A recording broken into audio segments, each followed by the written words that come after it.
В Цхинвале состоится отчетный концерт ансамбля «Амут» при управлении культуры Цхинвальского района. Традиционное мероприятие пройдет 20 июля в 19:00 на сцене Государственного драматического театра. Вырученные средства будут направлены югоостинским военнослужащим, участникам специальной военной операции. Kod zavtása dar mohat az nem отчетный концерт. Уже кауте мидак соростой отчет тайрен мана 20 число ароза театра ансамбль народный ансамбль Амундан отчетный концерт дат махуш отчетный концерт на артиста дар автобафадали мен дар автобафадали шамая благотворительный сороза маш фарастартам было хуш фараста Донбасс марвитам на лапутам.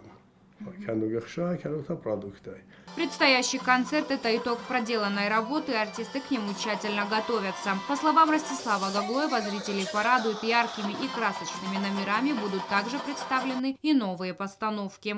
Ирон концерту фольклор дарджис две группа хистаркару ината кастаркар. Тенкс медисон концерту жени молкемадар сиден гората در республикայda շաբեր բոշույնը ֆիրայ։ Պտայջուժենիս արդեն դաս քոֆտնում երթամա և դաստա զարդնում երթա։ Коллектив ведет активную концертную деятельность как на территории республики, так и за ее пределами. Ежегодно ставятся новые хореографические номера, обновляется и репертуар вокальной группы.